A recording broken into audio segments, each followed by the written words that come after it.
I never thought a simple grocery trip would ruin my entire life.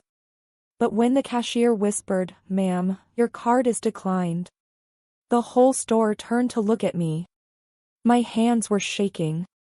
I knew I had money. I knew my bills were paid. So why was the bank treating me like a stranger?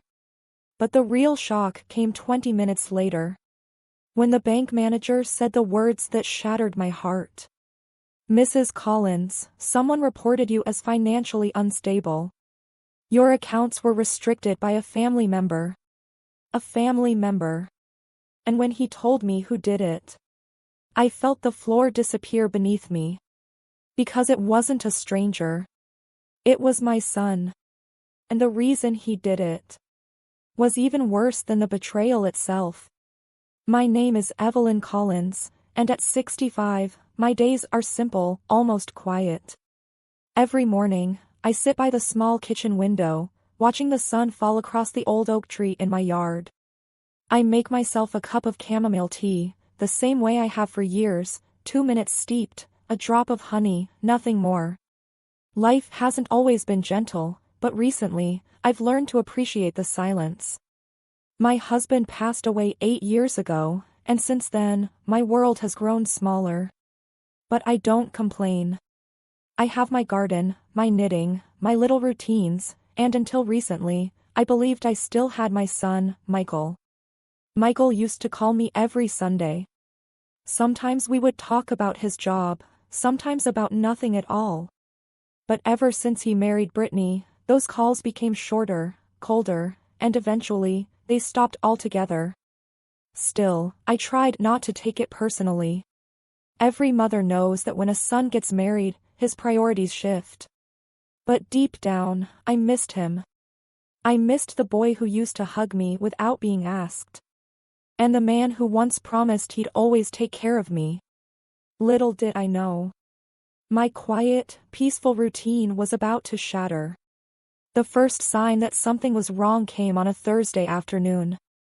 I had just finished watering the roses when my phone buzzed. A message from Michael. At first, my heart lifted, he rarely messaged anymore. But when I opened it, the excitement in my chest faded. All it said was, "Mom, don't use your cards for a few days. There's an issue." No explanation. No reassurance. Just that cold, distant sentence. I typed back, "Is everything okay, sweetheart?" I stared at the typing bubble, waiting, hoping. But it vanished, and no reply came. My stomach twisted with worry. Michael had never spoken to me like that before. It felt rehearsed. As if someone else was standing behind him, watching. And I knew exactly who it could be, Brittany. She never liked me. From the day we met, she treated me like an inconvenience, like a reminder of a life Michael should have left behind. But even then, I never imagined she could influence him enough to create distance between us. I brushed off the uneasy feeling, convincing myself it was nothing. But that message, that cold, strange message, was only the beginning of the nightmare. 2 days after Michael's strange message, I went to the local grocery store, the same place I'd been shopping for 20 years. The cashier, a young girl named Emily, always greeted me with a smile. "Morning, Mrs. Collins," she said. I smiled back, placing my bread, milk, and a small jar of honey on the counter. Just an ordinary morning. Until it wasn't. When I slid my credit card into the machine, it beeped sharply. Declined. I frowned, confused. "That's strange," I murmured. "Could you run it again?" Emily tried again. Same result. Her smile faltered. People in line behind me shifted uncomfortably. I pulled out my second card, the one I only used for emergencies. Beep. Declined. Heat rushed up my neck. I could feel everyone's eyes on me. A couple whispered to each other. Someone sighed loudly, irritated. Emily leaned closer and whispered, "Ma'am, sometimes the bank flags a transaction by mistake. Maybe call them? But I knew my accounts were fine. I checked them every week. Hands trembling, I stepped aside and dialed the bank. After a few minutes, a man answered, "Mr. Harris, the branch manager." His tone was stiff. "Too careful. Mrs. Collins. I was expecting your call." My heart sank. "Your accounts have been temporarily restricted," he said. "Restricted? For what reason?" I whispered. There was a long pause. A heavy, suffocating silence. Then he said the words that made my knees weaken. "Someone reported unusual activity and requested we freeze your access." I stepped outside the store, clutching my phone so tightly my knuckles turned white. The autumn wind brushed against my face, but all I felt was heat, rising panic, and a deep, choking confusion. "Mr. Harris," I said, trying to keep my voice steady, "there must be a mistake. I haven't made any unusual transactions. I barely use my cards except for groceries and bills." "I understand, Mrs. Collins," he replied gently, "but the report came from someone very close to you. Someone who had authorization." "Authorization?" My voice cracked. Only one person had access to my account information. Michael. And he would never. No. I refused to even think it. "Can you tell me who filed the report?" I asked, hope clinging to every word. "I'm afraid I can't disclose that over the phone," he said. "But I can tell you the claim described you as financially unstable." Financially unstable? Me? I stood frozen on the sidewalk, watching cars pass as the world continued untouched by my unraveling life. "Sir, I just paid my bills last week," I whispered. "I'm not behind on anything." "I know, Mrs. Collins," he said softly. "That's why this is unusual. I recommend coming to the branch on Monday morning so we can review everything." Monday. 3 days away. 3 days without access to my own money. A wave of shame washed over me, not because I'd done anything wrong, but because of how helpless I suddenly felt. A mother shouldn't feel afraid of her own family. But as I stared at my silent phone, a terrible thought settled in my chest. What if the person who reported me was Michael? When I got home, the house felt colder than usual. I locked the door, set the grocery bag on the table, though there was almost nothing inside, and sank into my old armchair. My hands were still trembling. I dialed the bank again, hoping maybe a different representative would tell me something more. After a few minutes, a woman answered, "Ms. Green, from the fraud department." Her voice was calm, steady, almost comforting. "Mrs. Collins, I see you tried to use both of your cards today," she said. "Yes," I whispered. "They were declined. I don't understand what's happening." There was a pause, not a long one, but long enough to feel like she was choosing her words carefully. "Your account isn't frozen because of suspicious spending," she said slowly. "It was restricted due to a formal report submitted by a family member." My breath caught in my chest. A report of what? That you're overwhelmed. Unable to manage your finances properly. She softened her voice. That you may be vulnerable. I closed my eyes. The words felt like knives. Vulnerable. Unable to manage. Everything I wasn't. "I've never missed a payment," I said, voice breaking. "Who would say that?" "I can't reveal the name," she replied, "but I can tell you, they had access to your personal details. Your address. Your full account information. Your security answers." My heart stopped. Only 2 people had that information. Michael. And Brittany. Ms. Green hesitated, then added something that sent chills down my spine. "Mrs. Collins, The report mentioned a request for the bank to redirect certain communication to a different contact number. A different number? I whispered. Yes, she said. And it wasn't yours. I set the phone down on the coffee table, but my hand wouldn't stop shaking. Redirecting calls, changing contact information. Someone didn't just tamper with my account. They tried to take control of my life. And as I sat there in the dim afternoon light, memories I thought I'd buried began to surface. I remembered the day Michael was born. How tiny he was, how tightly he wrapped his little fingers around mine. I had whispered to him, "I'll protect you forever, sweetheart." After my husband died, I worked 2 jobs to keep us afloat, morning shift at the library, evening shift cleaning offices. I used to hide my aching feet so Michael wouldn't worry. Every birthday, every school event, every scraped knee, I was there. There was a time he used to say, "Mom, you're my hero." And I believed him.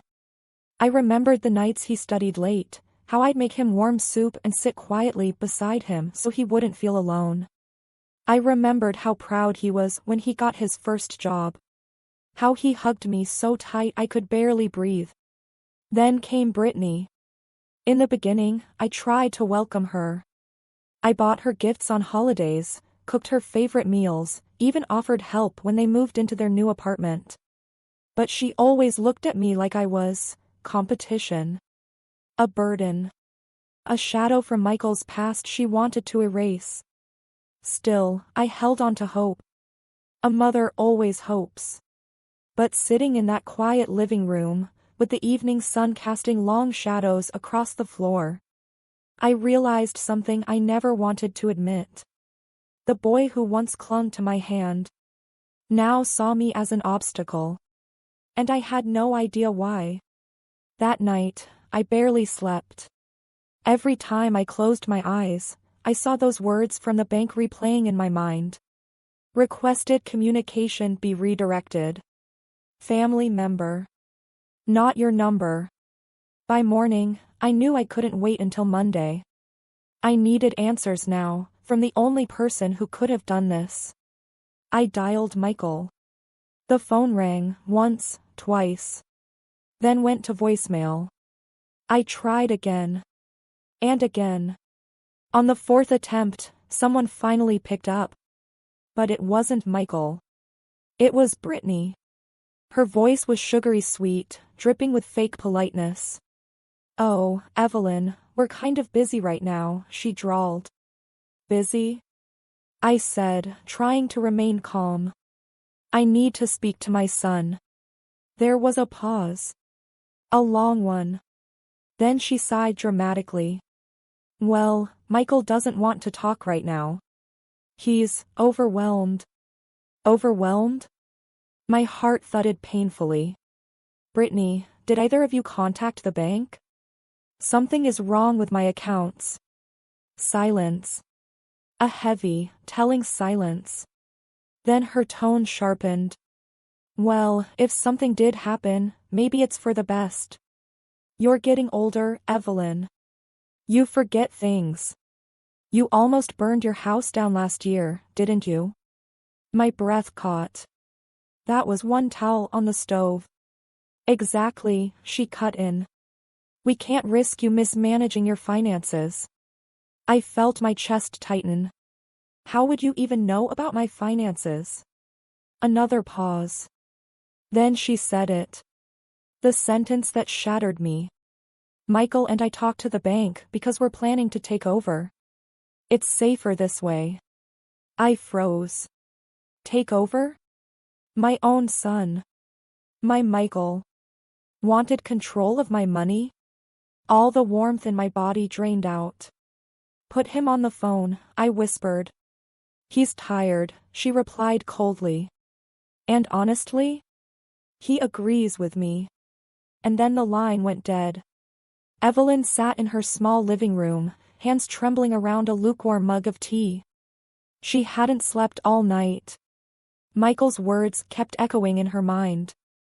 "Mom, I can't deal with you right now. Brittany is right. You're stressing us out. It felt like a knife every time she replayed it. But then, her phone rang.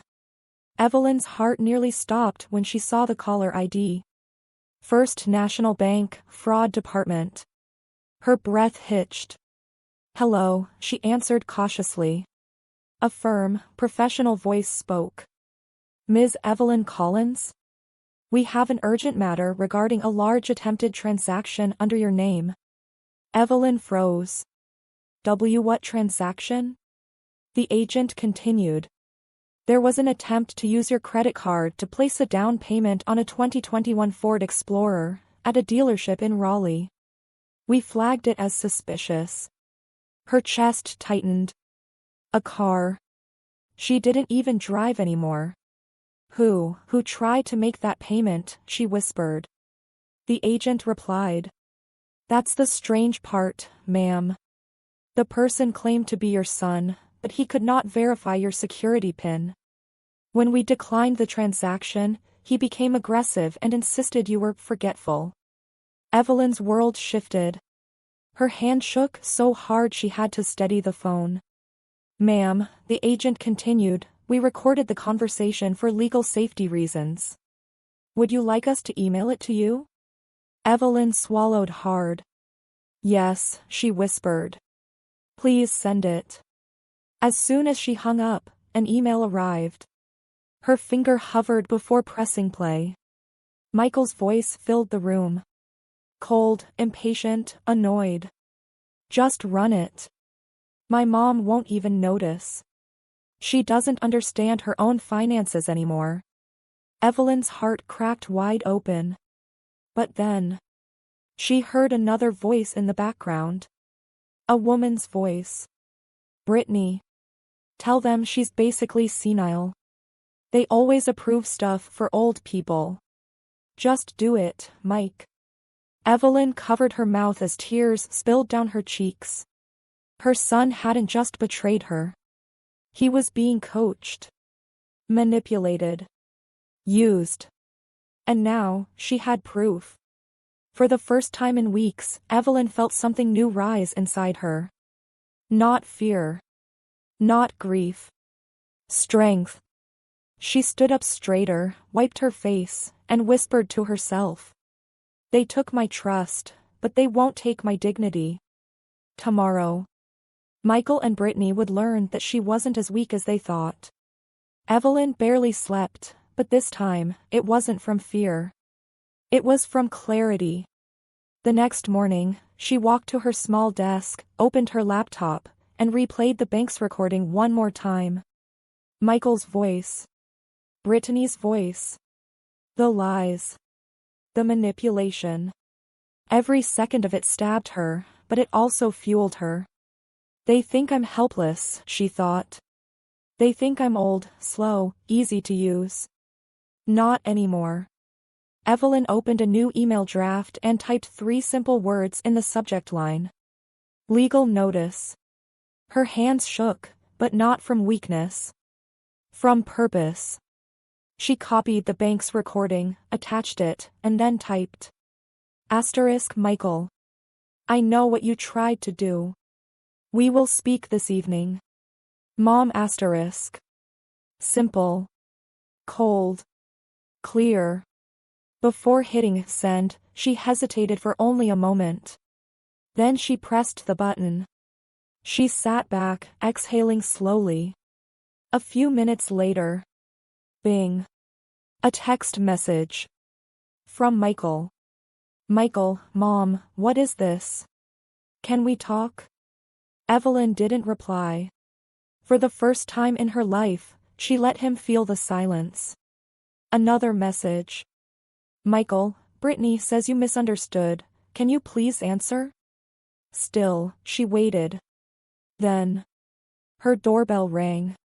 Evelyn's heart gave a nervous jump. She stood slowly, walked to the door, and peeked through the peephole. Michael. Alone. Face pale, eyes frantic. Evelyn unlocked the door but didn't open it all the way. He swallowed hard. Mom, can I come in? Evelyn studied him, this grown man who was once her little boy, who used to run into her arms after school. Now he looked like a stranger standing on her porch. "Why?" she asked quietly. "To explain how you tried to steal from me?" Michael flinched.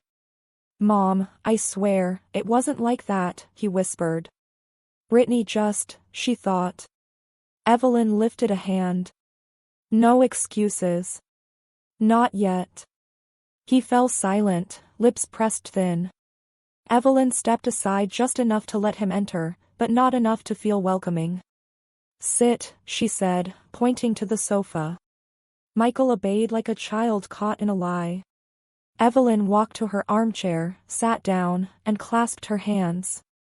Her voice was steady. "Before you say anything, Michael, I want you to listen to something." She pressed play on her phone. His own voice filled the room. "Just run it. My mom won't notice. She's basically senile. Just do it, Mike." Michael's shoulders slumped, his face draining of color. "Mom. I didn't mean." Evelyn stopped him with a look. A look he hadn't seen from her in years. A look that said, "I'm done being scared of you." "Michael," she said softly, painfully, "you broke my heart. But what you tried to do, it's a crime. And you know it." He opened his mouth, but words failed him. Tears welled in his eyes. "Mom, please, don't do anything. Brittany pushed me. I wasn't thinking. I'm sorry." Evelyn watched him cry, her grown son, begging. And for a moment, her mother's heart ached. But then she remembered the recording. The lies. The betrayal. She straightened her back. "We're not done talking," she said. "But tonight, Brittany joins us." Michael looked up sharply. "What?" "No, Mom, please, she'll panic." "That's the point," Evelyn replied. Her voice was no longer soft. It was steel. "I want the truth. From both of you." Michael lowered his head into his hands, defeated. Evelyn stood, walked to the window, and whispered to herself. Tonight, everything changes. By evening, the air felt heavier than usual, like the house itself knew what was coming. Evelyn sat at the dining table, the same place where she'd celebrated birthdays, holidays, and milestones with her son. Tonight, for the first time, the table felt like a courtroom. A knock echoed through the door. Not one. Not two. 3 sharp knocks. Evelyn closed her eyes for a moment, breathed in deeply, and stood. When she opened the door, Michael stood there, and beside him, Brittany. Brittany didn't meet Evelyn's eyes. She clutched her purse so tightly her knuckles turned white. "Come in," Evelyn said. Her tone wasn't angry. Worse, it was controlled. Brittany's eyes flicked around the house, nervous. She forced a fake smile. "Mrs. Collins, we should clear up this misunderstanding." Evelyn didn't respond. She simply pointed at the dining table. "Sit." They obeyed. Evelyn remained standing. She placed her phone on the table, screen facing them. "Before we talk," she said, "I want to hear one thing." Her eyes hardened. "Why did you try to take my money?" Brittany's lip trembled. Michael spoke first. "Mom, we didn't try, it was just." Evelyn raised a hand sharply. "Don't lie. Not in my house." She pressed play on the recording. Michael's voice. Brittany's voice. Their laughter. Their plan. The room froze. Michael shut his eyes in shame. Brittany's face turned ghostly pale. Evelyn clicked pause.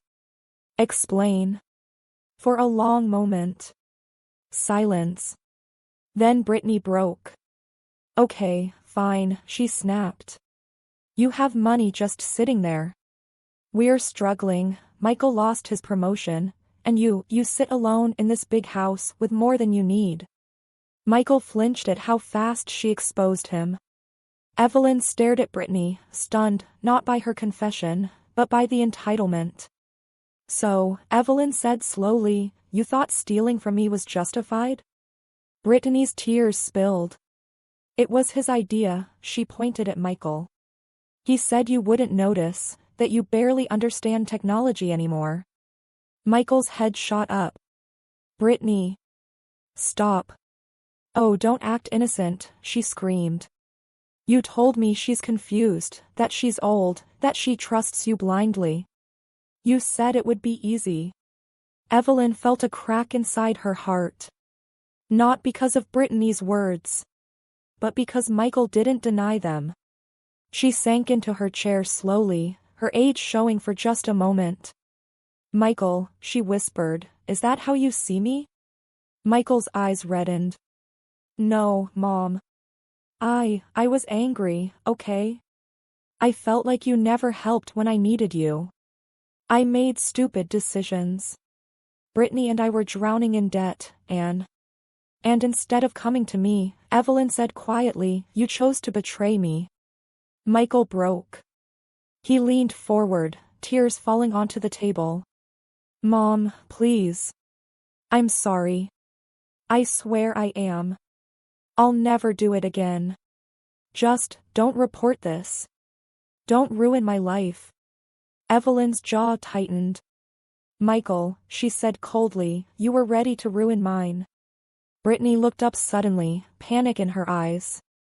Mrs. Collins, please, we'll do anything, just don't tell the police. Evelyn stared at them both. Her voice changed. Slow. Calm. Controlled. Dangerous. I'm not calling the police. Michael exhaled sharply in relief.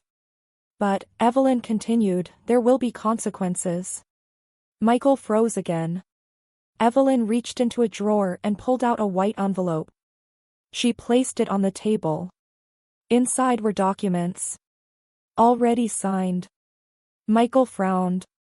What's that? Evelyn looked him straight in the eyes. My updated will, she said. And the legal paperwork removing you from control of my accounts, assets, and property. Michael's world shattered in 1 second. Mom, no. You can't be serious. You made your choice, Evelyn said. Now I'm making mine. Brittany stared in disbelief. This is crazy, she can't do this, right? Michael ignored her, he was in shock. His voice cracked, small and desperate. Mom, please, don't cut me out of your life. Evelyn swallowed, pain ripping through her chest. I'm not cutting you out, she whispered. I'm protecting myself. A tear finally escaped her eye. From my own son. Michael dropped his face into his hands, shoulders shaking. Brittany stood abruptly. This is insane. Michael, let's go. Michael didn't move. Evelyn spoke one last time, voice soft but unbreakable. Get out of my house. Both of you. We will talk again someday. But not until you become the man I raised. Michael lifted his eyes, broken, ashamed, destroyed. But Evelyn didn't flinch. For the first time in 65 years. She chose herself. The house felt painfully quiet after Michael and Brittany left. Evelyn stood near the window, watching their car disappear down the street. A mother's heart breaks silently, without sound, without warning, and tonight, Evelyn felt every piece crumble. But she didn't cry. Not anymore. Because for the first time, she wasn't the victim. She was the one taking her life back. The next morning, the sun peeked through the curtains, painting soft gold across the living room. Evelyn walked to her kitchen, made tea, and sat at the small breakfast table. Her phone buzzed. A message from an unknown number. She hesitated, then opened it. Mrs. Collins, this is Mr. Harris from the bank. We received your final instructions and locked everything down. Your accounts are safe. A wave of relief washed through her. She wasn't powerless. She wasn't confused. She wasn't too old. She was Evelyn Collins. A woman who'd survived heartbreak, loss, loneliness, and now, betrayal. She placed the phone down, exhaled deeply, and looked around her quiet home. For the first time, she felt safe again. 5 days later, there was another knock at the door. Soft. Hesitant. Completely different from before. Evelyn opened it slowly. Michael stood there. Alone. No, Brittany. His eyes tired, swollen, filled with regret. Mom, he whispered. I left her. Evelyn froze. Michael continued, voice trembling. She only cared about money. She pushed me, manipulated me. But I was the one who let her. I was the one who hurt you. His voice cracked. I'm so sorry. Evelyn stared at her son, not as the man who betrayed her, but as the boy she once held in her arms. A long, painful silence passed. Then she stepped aside. Come in, Michael. He entered slowly, like he wasn't sure he deserved to. They sat in the living room, the air heavy with unspoken words. Michael finally broke. I've been going to counseling. I'm trying to fix my life. I don't expect you to forgive me today, or tomorrow. I can't lose you, Mom. Evelyn swallowed hard, tears forming. Michael, she said softly, changing your life is not for me. It's for you. He nodded, tears dripping onto his hands. Evelyn reached forward, placing her wrinkled hand over his. He looked up, eyes wide at the gesture. I'm not ready to forget what happened, she said. But I'm willing to start again, slowly. Michael sobbed, relief shaking through him. Thank you. Mom, thank you so much. Evelyn squeezed his hand. Just promise me one thing, she whispered. Never let anyone turn you against your own heart again. Michael nodded, broken but healing. I promise. Later that evening, Michael left, giving her a long, emotional hug before walking out the door. Evelyn watched him go, her heart no longer shattered, but slowly stitching itself back together. She returned inside, sat on her sofa, and whispered to herself. I'm stronger than I ever knew. A small smile appeared on her lips. The storm was over. Her home, her life, her peace was finally hers again. And this time, she would guard it fiercely. If you stayed with Evelyn until the end of her journey, then you already know one thing. Strength doesn't come from age, it comes from the heart. Stories like this remind us how family, trust, and second chances shape our lives. If this story touched you, if it made you think of your own family, or even made you feel a little less alone, then don't leave just yet. Hit subscribe. Turn on the bell.